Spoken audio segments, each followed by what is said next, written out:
So, as many of you know, I'm Joyce. I'm a minister here at the center, and it's my great honor to stand in for Dr. Edward today, who's in Bali. He'll be back next week. And as many of you know, I am married to another minister here, Reverend Kim Kaiser. And recently, Reverend Kim and I were on a trip, and we went to Weaverville up there in Trinity County. And it's a smallish town. It sounds like some of us know it. But what a particularly astounding thing about Weaverville is that there is a Taoist temple that was built in the 19th century by Chinese laborers that still functions. People still come and they worship there. So you can imagine me and Reverend Kim, off we went, and there was a tour, and we went inside this temple, and the first thing that we noticed was how beautiful the colors were, and the designs, and the soft smell of a couple centuries of incense being burnt in there. I was aware as I walked through the temple of how many feet over 200 years had done the same thing. And before that, in a similar temple in China, a couple thousand years, people like you, people like me, just coming to be in the presence. So after we took in the beauty of the temple, the peace of the temple, the guide said, well, let's come into the room next door. The room next door was different because it had been an administrative office and a store and a post office, kind of a general place for the Chinese community to take care of business.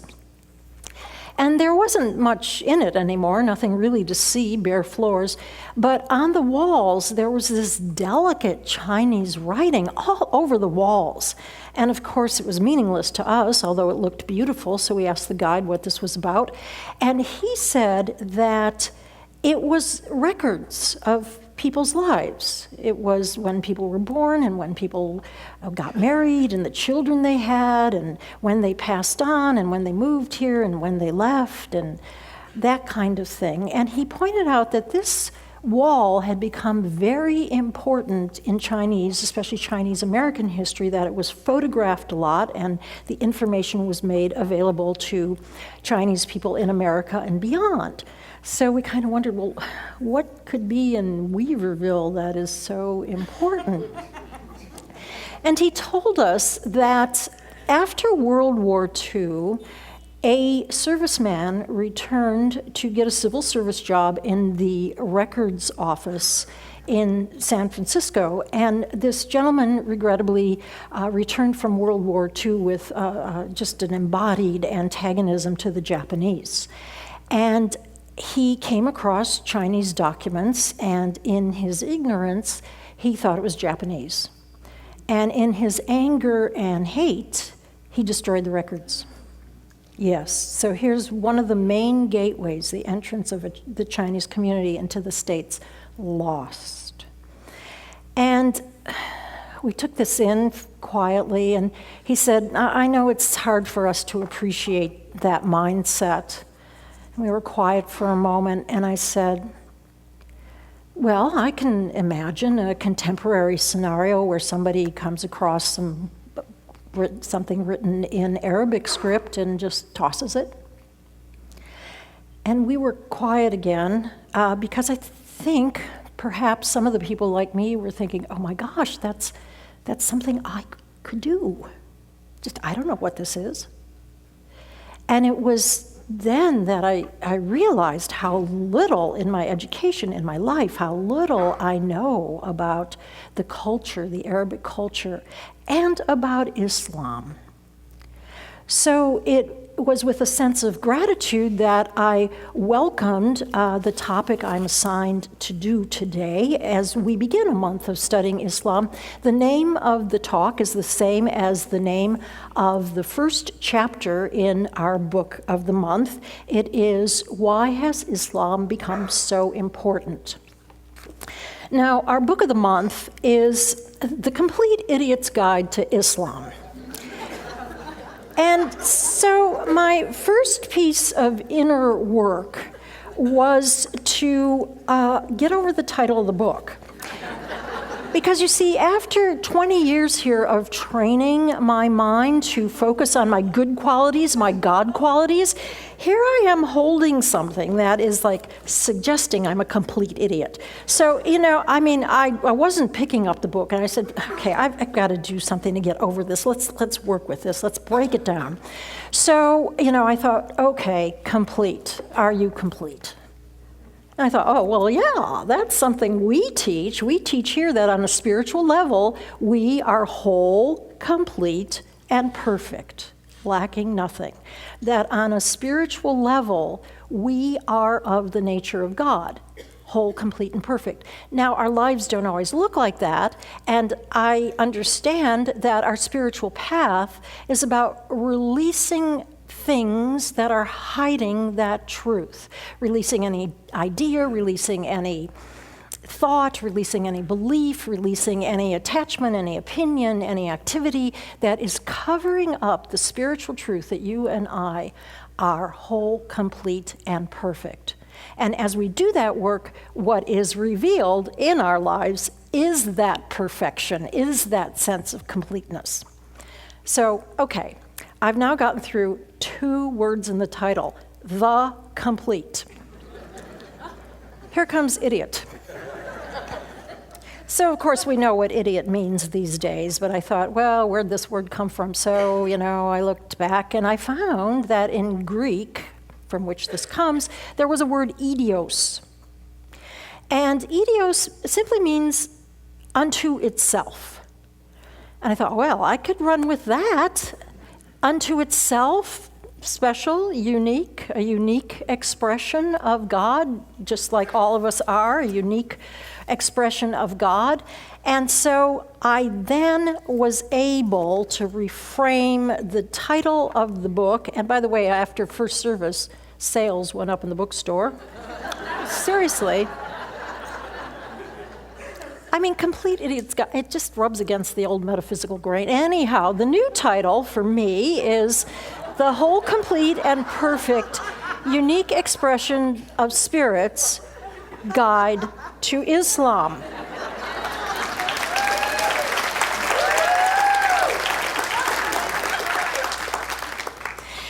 All right, I've made it through the title of the book. Oh, it's the content. All right, here we go. So today's talk title, Why Has Islam Become Important, is the title of the first chapter there.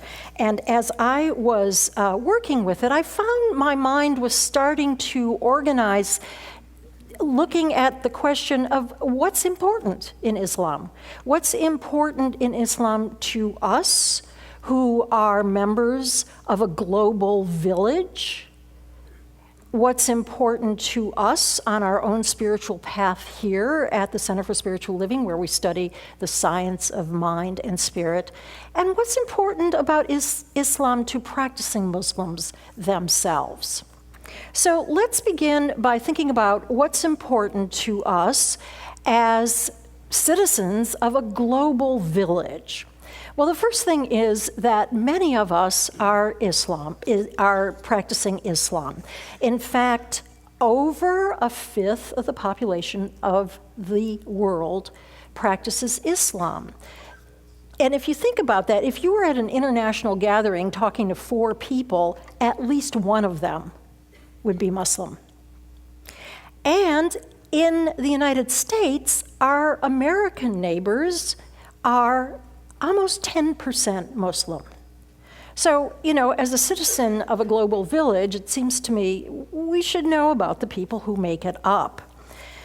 Secondly, the contribution of the Arabic culture is not so well known to me, the way I grew up in our educational system, but it turns out that, according to scholars, Arabic culture had at least as much influence as European culture and Chinese culture, particularly in the areas of art, science, medicine, and math. We have the Arabs to thank for the concept of zero. Can you imagine life calculations without the concept of zero? Beyond that, they actually gave us our numbers. You may recall as a kid, they told you they were called Arabic numerals. Indeed, they were, because they were what came after a lot of people were using these things. And, that gets a little cumbersome.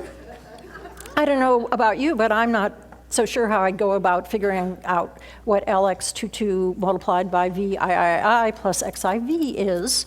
So thank goodness for Arabic numbers. The other thing is that in our language, in our language, English, you can see the influence of Arabic any time that a word begins with AL, with al. So we have things like alchemy and alcohol and algebra. So, which you need a zero to do, by the way. So finally, another reason that it's important for us as global citizens to know about Islam is that you may have noticed there's so much prejudice and misunderstanding and misinformation floating around the media and conversations in our society. So I think it becomes the responsibility of people like you and me, people who actually can step out of reactivity long enough to get accurate information to do exactly that. So, for example, hot button for me, issues about women. Whenever I hear anything about women abuse, reactive. And you know the kind of press we get about things in the Middle East. So what I've taken to doing is when I hear a story about female abuse, I begin to ask myself the question, is this really about Islam? Or is it about the individuals, the society, the culture in which this incident has happened? You know, in the history of Europe, 600,000 women were burned at the stake in the name of Christianity. Now, does that have anything to do with Jesus' teaching? No. So I have to ask myself the question, what does Islam say about women? And I got it right out of the Whole, Complete, and Perfect Unique Expression of God's guide. The author tells us Islamic law considers women to be equal with men in all respects. Men and women have the same religious and moral duties, and the economic rights of women are identical to men. Husbands do not acquire the property of their wives upon marriage. Women have full right to vote in Islam and can hold positions of authority over men. All of these principles have had their examples in Islamic history and are proven from the time of the Prophet Muhammad. And indeed, I found that Muhammad was pretty hip.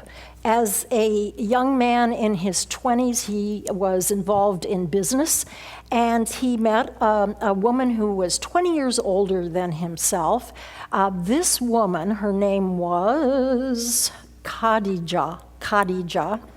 Khadija was a widow, and her husband had died, and she had taken over the business of her husband. Very unusual in that time and place. So here's Khadija, the businesswoman. She hires Muhammad, they fall in love, they get married, and they have a daughter. The daughter's name is Fatima. And when Muhammad approaches death, he bequeaths his spiritual lineage, his teachings, his tradition, his revelations, not to his close male colleagues, but to Fatima. You'll notice when you start to meet more and more Muslims that girls are often named Fatima. It's a high honored name. So, I'm grateful that I had that opportunity to step out of my own reactivity long enough to actually look at what the faith has to say. I also noted my own laziness in general in doing that, and I also am reminded that this really is the kind of work we are called to do if we are working to create a world that works for everyone. So those were some of my thoughts about why Islam is important to us as global villagers. And so why is it important to us from the point of view of our philosophy here, our own spiritual path, the science of mind and spirit? Well, first of all, we believe, as you know, and as Chris and we sang together, there's only one of us. We are one with each other, with all of humanity, with all creatures. And given that, it's never a good idea to hold ill will towards somebody else. As we know, as it's given out, so it returns. Holmes has a very beautiful passage. He tells us, the one who has learned to love all people will find plenty of people who will return that love. The reason is this: as all is divine mind, and as we attract to us what we first become, until we learn to love, we are not sending out love vibrations, and not until we send out those vibrations can we receive love in return.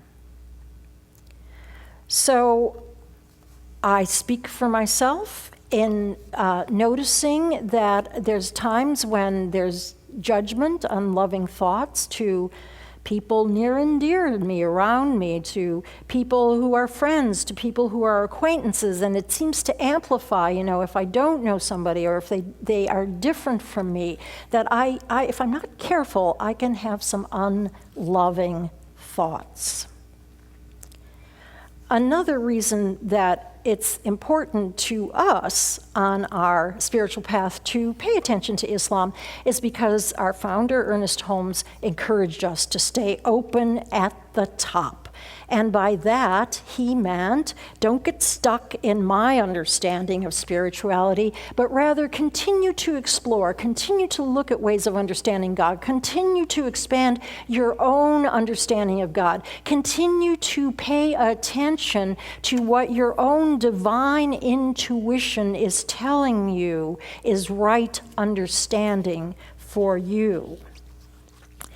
So then, as we begin to take a look at what Muslims themselves find important about Islam, I found that a helpful question for me was to keep in mind, as I look at this different thing, what can I recognize? And by recognize, I mean both what seems familiar to me, as in, oh, I see you on the street and I recognize you, you're familiar to me.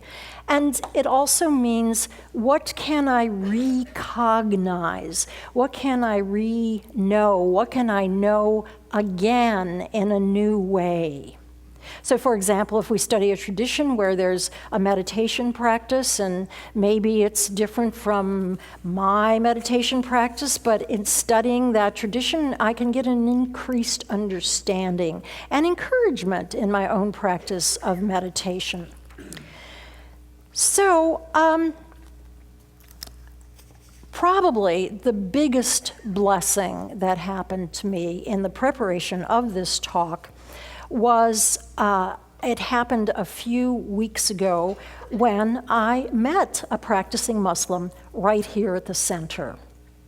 it was one of those seemingly chance encounters. It was one of those Sundays where Edward said, "Oh, before you go home today, go introduce yourself to somebody you don't know." And I'm like, "Okay, well, I am the assistant minister. Let me be a role model here." So I saw a man standing alone in the social hall, and I went up to introduce myself to Ali, and we spoke for a few moments just by ourselves, and then his male partner came up and pointed out to me that Ali never comes to the center because he's a practicing Muslim. And I thought, oh gosh, source material.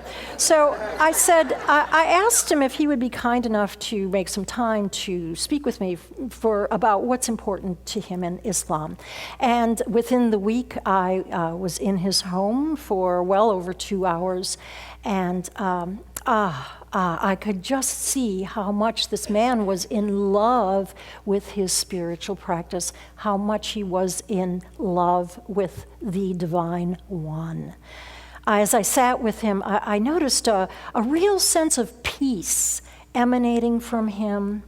And it was a feeling that I had only previously experienced among Buddhist monks or Indian teachers who are involved 24/7 in their practice. And as I spoke with Ali, I came to find out that he is involved in his practice 24/7, that he is in constant prayer. He has some prayer beads, and even though he has a commute and a hectic job, he is constantly turning his awareness to the presence of the Divine One. So after my conversation with Ali, if I had to say, what have I discovered is the essence of Islam, I would say these words. It's a constant courting of the divine presence. It's a constant remembering, a constant bringing awareness to the presence of the Divine One. In fact, it seems like the religion is set up to get its practitioners to do that. In Islam, there are 5 pillars of spiritual practice, and in addition to prayer, there's also giving, both financially and in service. There's fasting during the month of Ramadan, and as possible, there is the requirement that a person, an individual, make a pilgrimage to Mecca, which is the birthplace of both Muhammad and also of Islam. Ali has made his pilgrimage, and I was very moved when, at the end of our conversation, he presented me with these prayer beads that come from Mecca. There are 100 of them, and they are used. There's an extra one, and the other 99 are used to recite the 99 names of God. Ali also told me of his practice of surrender, of turning things over to the Divine One, to Allah. So, for example, every night he thinks about what he wants to happen the next day, and then he has a thought something like, this is what I think would be good, but I'm turning it over. So if you also think it's a good idea, if it is your will, then take care of it. And then he doesn't worry about it anymore. Islam, in fact, means surrender. Surrender to the will of God. And a Muslim is simply one who surrenders to the will of God. And when I heard that, I thought, well, that sounds familiar. You know, here we also recognize that there's a power for good that is working constantly for us, that there's an infinite loving intelligence that desires the best for us. And one of our practices is to turn to it and allow ourselves to let it have its way with us for our highest good. And so as we close today, I invite you to turn to that one by allowing the eyes to close, the body to relax, the breath to deepen.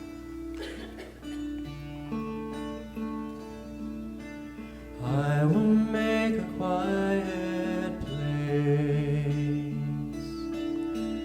quiet place within my mind, and I will wait upon the Lord, wait upon the Lord.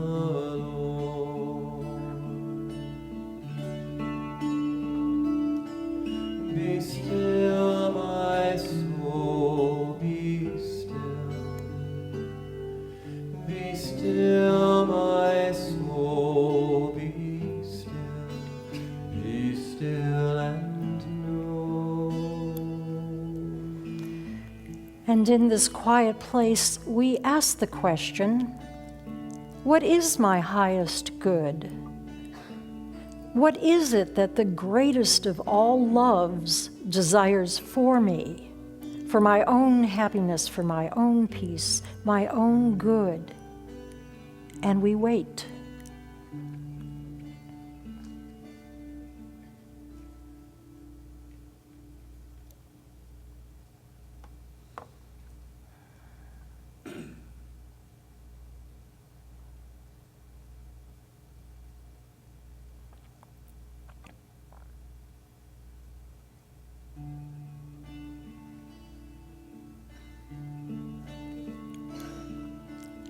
I will make a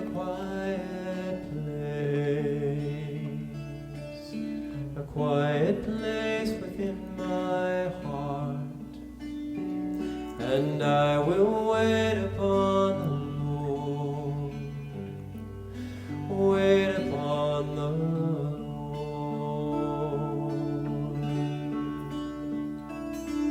Be still, my soul, be still.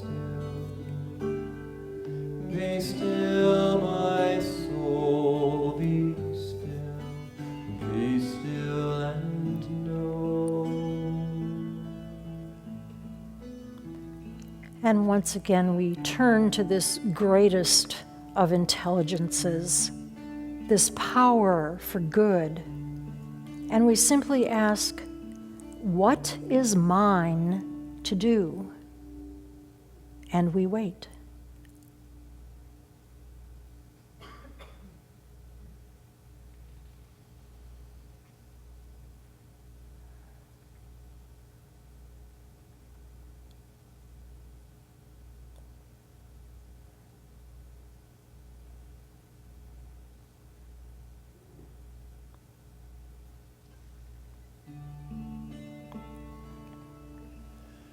I will make a quiet